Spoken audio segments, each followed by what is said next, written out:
Yellowstone es uno de los lugares más hermosos y misteriosos de la Tierra. Cada año, millones de turistas visitan este lugar para ver géiseres, campos volcánicos y paisajes increíbles. Pero no todos regresan a casa. En este vídeo se muestran 3 casos reales de desapariciones que aún no han sido explicadas. Una joven turista desaparece en un río poco profundo, ante los ojos de sus amigos. Un viajero experimentado deja huellas perfectas que no llevan a ninguna parte. Y una tienda de campaña que se quemó por fuera, pero quedó intacta por dentro, como protegida por una fuerza invisible. No son leyendas, ni ficción, ni el guión de una película. Son materiales oficiales de los servicios del parque y testimonios de testigos presenciales. Algunos están convencidos. En Yellowstone hay lugares donde algo nos observa.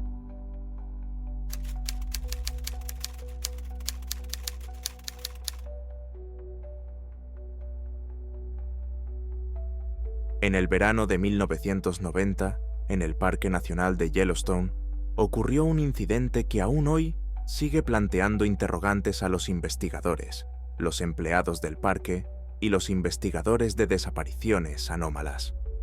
El caso se centra en la desaparición de una turista de 24 años, llamada Rebecca Ann Martin, natural de Boise, Idaho. Rebecca llegó a Yellowstone con 2 amigas para hacer un breve recorrido por el oeste de Estados Unidos. Tenían previsto alojarse en el campamento Madison, recorrer varias rutas populares y, según sus amigas, descansar de la ciudad y el ruido. El incidente ocurrió el 23 de junio, alrededor de las 2:30 de la tarde. El grupo avanzaba por la orilla del río Gibbon, una zona conocida por su pintoresco curso, sus amplios y poco profundos remansos y sus suaves orillas arenosas. Era uno de esos lugares donde los turistas suelen hacer breves paradas para comer algo o hacer fotos del río. Los testimonios de 2 amigas de Rebecca, que más tarde fueron interrogadas por los empleados del parque, coincidieron en los puntos clave. Las chicas contaron que Rebecca, al ver un escarabajo de colores brillantes en la orilla, decidió acercarse al agua. Se dirigió sola hacia el río, diciendo que quería lavarse las manos y mirar el agua. Esto ocurrió literalmente a 10 metros del lugar donde se había detenido el grupo. Ambas testigos afirmaron que Rebecca caminaba despacio, con calma, y que llevaba una camiseta clara, pantalones cortos y gafas de sol oscuras. Según ellas, 1 minuto después la llamaron, pero no respondió. Cuando se acercaron, ya no estaba. La orilla en ese lugar era abierta, sin arbustos ni árboles, y había visibilidad directa a varias decenas de metros. El lugar donde estaba Rebecca se veía desde el sendero. Sin embargo, su desaparición se produjo literalmente en 30 a 60 segundos, cuando ninguna de las chicas miraba en su dirección. Ni salpicaduras, ni gritos, ni rastros de lucha, nada. Al principio, sus amigas pensaron que Rebecca simplemente se había metido en el agua o se había escondido detrás de una roca, pero tras registrar la orilla y los arbustos cercanos, se dieron cuenta de que no estaba por ninguna parte. El pánico se desató a los pocos minutos. En ese momento, había otros turistas cerca, varias familias con niños y parejas de ancianos, que también confirmaron que habían visto a la joven acercarse al río, pero nadie se había dado cuenta de su desaparición. Cuando, tras 20 minutos de búsqueda, no lograron encontrar a Rebecca, sus amigas se dirigieron al aparcamiento, donde había un teléfono fijo, y llamaron a los guardas forestales. Los empleados del parque llegaron al lugar y comenzó la primera fase de la operación de búsqueda y rescate. Se inspeccionaron inmediatamente las orillas en un radio de 200 metros. En la orilla del agua se encontraron huellas frescas de pies descalzos que coincidían con el tamaño de los zapatos de Rebecca. Las huellas conducían directamente al agua, pero no volvían. Lo extraño era que el fondo en ese lugar era poco profundo. El agua estaba limpia y no había corrientes. El guardabosques de guardia, Peter Holman, indicó más tarde en su informe que El agua apenas llegaba a las rodillas de un adulto y se podía ver el fondo a más de medio metro de profundidad. El ahogamiento o la inmersión en un lugar así parecía muy improbable. Sin embargo, por si acaso, se llamó a los buzos. Por la tarde de ese mismo día, comenzó una operación de búsqueda en toda regla. Los buzos inspeccionaron un tramo del río en un radio de 300 metros, río arriba y río abajo. Grupos de guardia con perros peinaron el bosque. El interrogatorio de otros turistas no dio ningún resultado. Nadie había visto a nadie acercarse a Rebecca ni llevársela del sendero. No se observaron figuras sospechosas, coches, ni alteraciones del orden público. Todo parecía indicar que la joven había desaparecido literalmente en medio de la nada, en una orilla poco profunda, entre decenas de turistas. Los empleados del parque y los investigadores no descartaron la posibilidad de que Rebecca hubiera perdido el conocimiento y se hubiera adentrado río arriba, desorientada. Sin embargo, al cabo de un día no se encontró ningún rastro, ni objetos personales, ni ninguna pista. La búsqueda continuó durante 3 días más. Al tercer día, por la tarde, se produjo el único giro extraño. A unos 2 kilómetros, río arriba, en la bifurcación de unas ramas a unos 2 metros del suelo, se encontraron unas gafas de sol. Eran precisamente las gafas que llevaba Rebecca. Sus amigas las reconocieron y sus padres lo confirmaron. Las gafas estaban colocadas con cuidado, como si alguien las hubiera puesto allí a propósito. No había rastros, basura, ni restos de ropa ni cerca ni en los alrededores. No se observaron corrientes violentas en la zona y el agua no podía haber arrastrado las gafas a tal altura, y mucho menos en dirección contraria a la corriente. Se llevó a cabo un examen forense en el lugar. No se encontraron huellas dactilares ni otros rastros.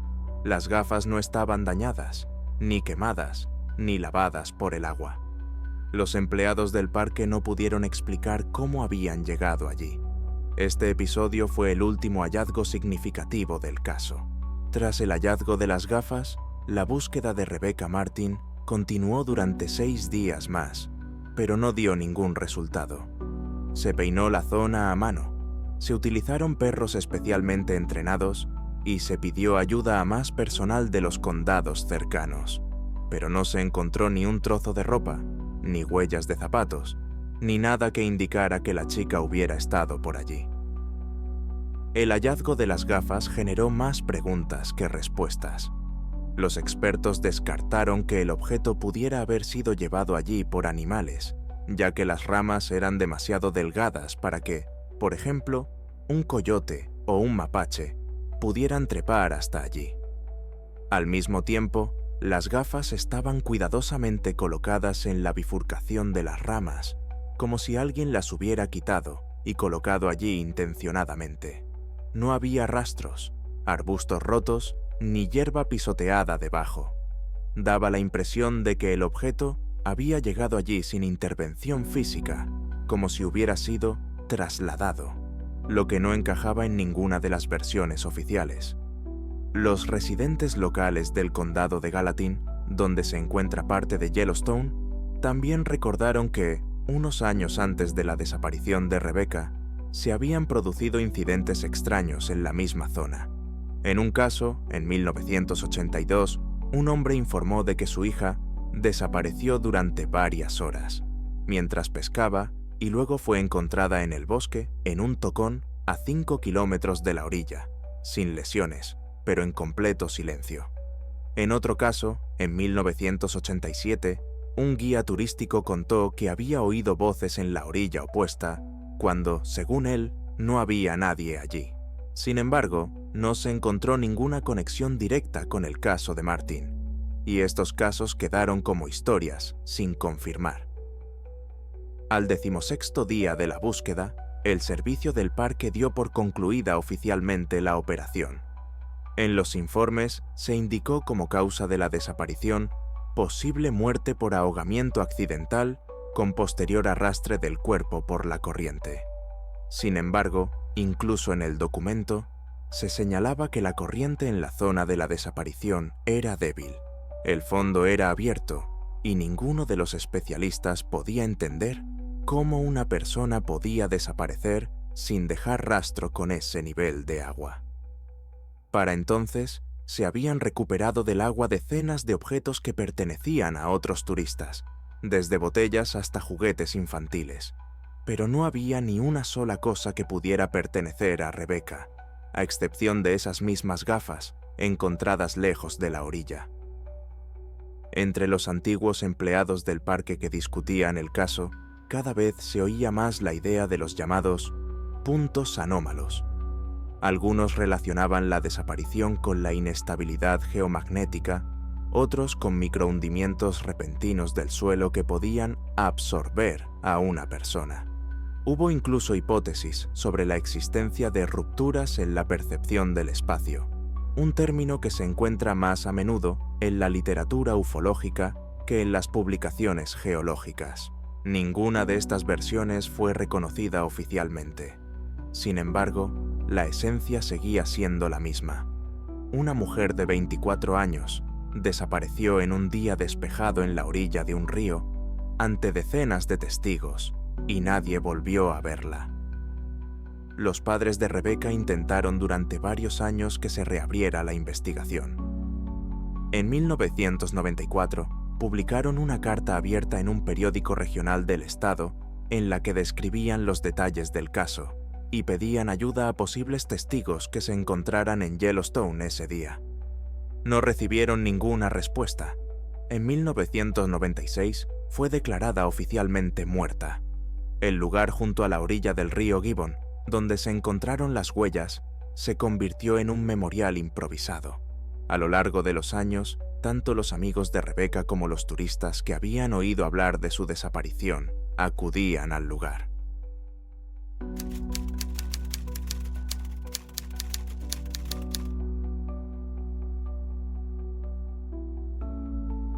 En otoño de 1994, en el Parque Nacional de Yellowstone, se produjo una desaparición que aún hoy sigue planteando inquietantes preguntas a quienes conocen los detalles. Robert King, un turista de 30 años del estado de Oregón, desapareció en la zona de la cuenca de Caceres Norris, dejando tras de sí solo una cadena de huellas perfectas que no llevaban a ninguna parte. En el momento de su desaparición, Robert King era un viajero experimentado que había visitado en numerosas ocasiones los parques nacionales del noroeste de Estados Unidos. Trabajaba como técnico electricista, pero dedicaba su tiempo libre a hacer excursiones en solitario y le apasionaba estudiar las zonas geotérmicas. Sus compañeros lo describían como una persona equilibrada y racional, poco propensa a actuar de forma impulsiva o imprudente. Robert planificaba cuidadosamente cada viaje, siempre avisaba a sus familiares y anotaba la ruta. Le atraía Yellowstone, especialmente la zona de Norris, famosa por sus cráteres de vapor, géiseres inestables y pozos de azufre. Llegó al parque el viernes 21 de octubre de 1994.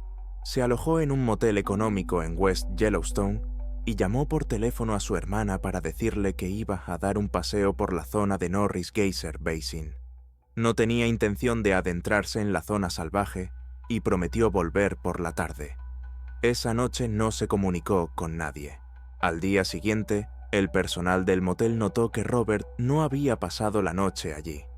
Su coche, un Ford Bronco verde, seguía en el aparcamiento de la entrada norte de Norris. No se activó la alarma. La policía no recibió la denuncia oficial de la desaparición hasta pasadas 24 horas, cuando su hermana, al no poder localizarlo, se puso en contacto con la administración del parque. Los primeros grupos de guardabosques y voluntarios llegaron a Norris el domingo por la mañana. Robert no se había registrado en ninguna ruta difícil, ni había dejado notas o indicaciones sobre su destino. Sin embargo, pronto se encontraron sus huellas, y no solo unas, cerca de una de las entradas laterales de la zona turística.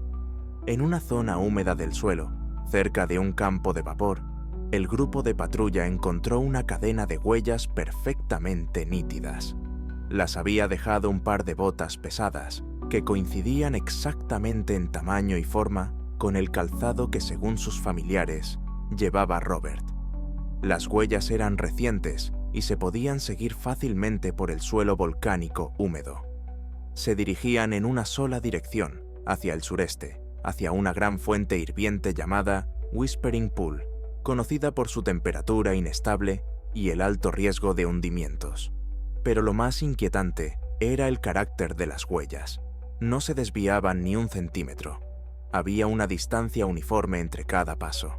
Ni una sola parada, ni rastros de giros de cabeza, ni rastros de vacilación o tropiezos, como si la persona se moviera bajo el control de alguien o en estado de trance.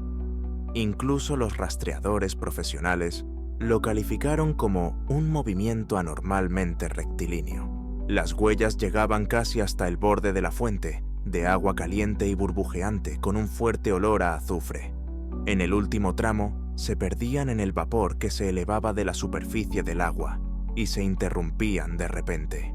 No había huellas de pasos hacia atrás, ni rastros de caída, ni surcos por deslizamiento, como si la persona simplemente se hubiera desvanecido en el aire a 10 metros del agua. El territorio alrededor de la fuente fue registrado minuciosamente. No se encontró ningún resto de ropa, mochila, mapa y, por supuesto, tampoco el cuerpo. Durante varias horas, los oficiales de guardia, con el apoyo de los servicios de búsqueda y rescate, peinaron todo el campo, pero sin resultado. No podían entender dónde podía haber ido un hombre si delante de ellos había huellas claras y consecutivas que se interrumpían sin una conclusión lógica. Inicialmente, la versión oficial fue que se había caído a una fuente hirviente. Sin embargo, surgieron dificultades. En primer lugar, Robert no se acercó al agua. Entre la última huella y el borde de la fuente había casi 10 metros de espacio abierto. En segundo lugar, no había ni una sola huella que condujera desde ese lugar hasta el agua, ni rastro de deslizamiento, ni indicio de que pudiera haber resbalado. Más aún, el agua estaba rodeada por una frágil capa que podía romperse bajo el peso de una persona, pero que permaneció intacta. El ingeniero químico que participó en la investigación declaró que, incluso en caso de una caída instantánea en la fuente, la densidad de los tejidos y los huesos no habría permitido que el cuerpo se disolviera sin dejar rastro en tan poco tiempo. La temperatura del agua era de +88 de media, lo que no es suficiente para destruir un cuerpo por completo de forma instantánea. En casos similares, según el especialista, quedan al menos restos de tejido, grasa, pelo o fragmentos de calzado. Pero aquí no se encontró nada en absoluto. Además, el perro de búsqueda, utilizado un día después de la desaparición, se comportó de forma extraña. Seguía con seguridad el rastro, pero al llegar al final de la cadena, se detuvo bruscamente y comenzó a tirarse de la correa, dando vueltas en el mismo sitio. En un momento dado, se negó a seguir adelante y empezó a gemir. Uno de los guardabosques lo anotó en su informe. El perro seguía el rastro con seguridad, pero en el punto final reaccionó como si se encontrara con una barrera invisible. Su comportamiento era anormal. Las búsquedas continuaron durante una semana. Se reclutaron voluntarios y turistas. Se inspeccionó no solo la zona de Norris, sino también los bosques circundantes, las cuevas e incluso los pasadizos que conducían a los depósitos subterráneos. Pero Robert King no fue encontrado. Tras la primera semana de búsqueda, la desaparición de Robert King se convirtió en tema de conversación no solo entre los empleados de Yellowstone, sino también en círculos más amplios, en particular entre quienes se ocupaban de desapariciones anómalas en zonas protegidas. Aunque el Servicio de Parques Nacionales se mantuvo oficialmente en la versión del accidente o posible suicidio, entre el equipo de búsqueda y los guardabosques locales comenzaron a surgir dudas. El factor clave que suscitaba inquietud seguía siendo la línea recta anómala de las huellas. Uno de los rastreadores más veteranos, que llevaba más de 20 años trabajando en el parque, declaró en una entrevista a un periódico local: «He visto decenas de casos en los que turistas se han perdido, han caído, se han lesionado o han muerto, pero nunca había visto a nadie caminar en línea recta, como si fuera una regla, hacia un lugar donde claramente no debía estar y desaparecer sin dejar rastro. No parece un accidente ni un caso de desorientación, es algo diferente». Además, al cuarto día de la búsqueda, los rescatistas descubrieron otro detalle. A unos 100 metros de la última huella, ya en una zona boscosa más allá del campo geotérmico, encontraron un terreno con la hierba quemada en forma de círculo de aproximadamente 1,5 metros de diámetro. El centro estaba completamente seco, sin vegetación, con el suelo carbonizado, pero sin signos de incendio. El análisis reveló que la temperatura del suelo en ese lugar era superior a la normal, aunque en ese momento el tiempo era fresco en la región y apenas había sol. Este lugar no tenía ninguna relación lógica con la ruta de Robert y, según los geólogos, no había ninguna falla geotérmica conocida en la zona. Algunos empleados del parque admitieron más tarde que habían pedido que no se mencionara esta zona en los informes, para no provocar rumores. La versión oficial de la desaparición de Robert King era que podría haber caído en una fuente hirviente, pero esta hipótesis pronto empezó a levantar sospechas. Las huellas encontradas en el lugar seguían una línea recta y terminaban a unos 10 metros del borde, sin signos de caída o lucha. No había daños en la superficie, ni rastros de tropiezos, ni siquiera desplazamientos del suelo. La versión de que pudiera haber huido deliberadamente tampoco se confirmó. Todas sus pertenencias, incluidos sus documentos, quedaron en el coche, y las cámaras de entrada y salida no lo registraron. La idea de un posible hundimiento geotérmico resultó poco probable. El suelo estaba intacto y los sensores sísmicos no registraron ningún cambio. Al final, algunos participantes en la búsqueda se inclinaron por la hipótesis de que se trataba de un caso de desaparición inexplicable con los medios habituales, algo poco frecuente, pero no único en lugares como Yellowstone.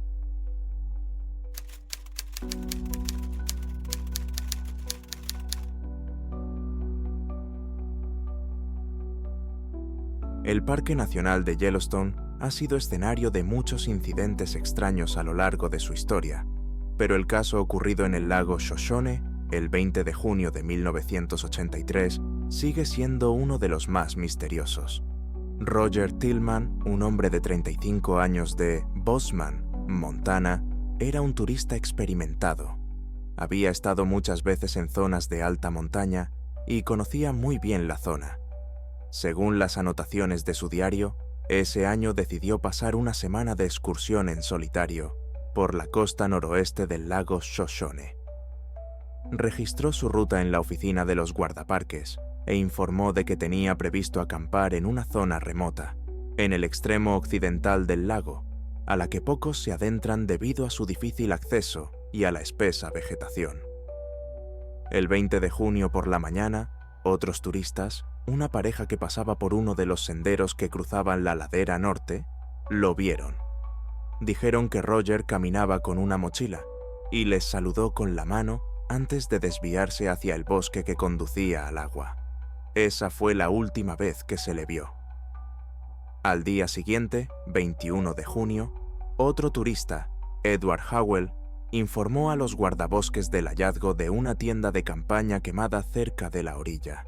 Según él, la tienda parecía quemada por fuera, pero no había signos evidentes de que el fuego se hubiera propagado al interior.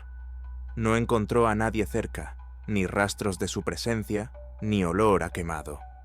Solo había una extraña zona redondeada alrededor de la tienda, como si el suelo y la hierba hubieran sido afectados por una onda expansiva. Edward señaló que no había cenizas, ni carbón, ni siquiera hollín. solo fibras negras de la tela exterior y una atmósfera anormalmente silenciosa alrededor.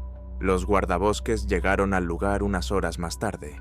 Dentro de la tienda había un saco de dormir cuidadosamente enrollado, un cuaderno con notas, un mapa topográfico, una brújula y una linterna.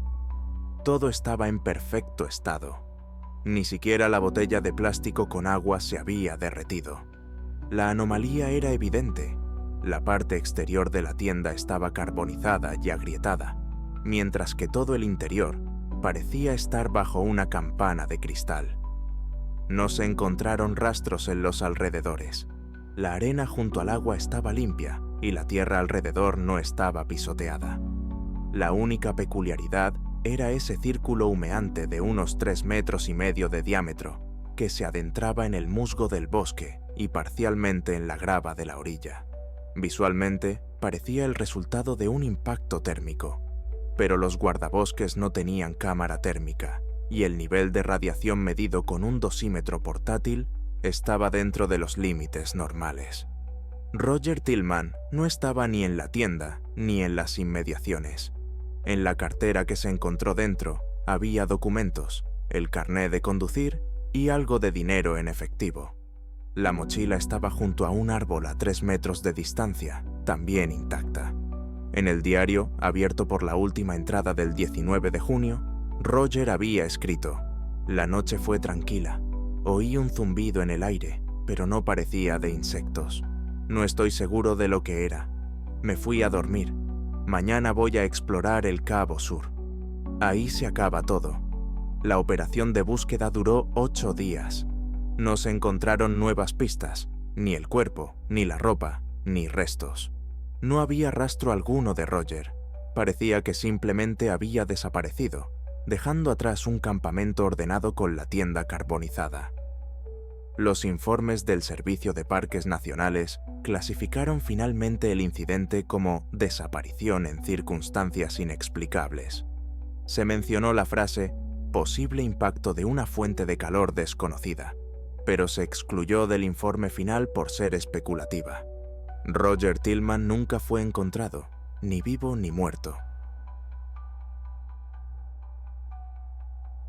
Eso es todo. Si te ha interesado, dale a me gusta, suscríbete al canal y haz clic en el icono de la campana. Nos esperan más historias reales que se salen de lo habitual. Nos vemos en el próximo episodio. Y ten cuidado, sobre todo en lugares donde el silencio parece demasiado ruidoso.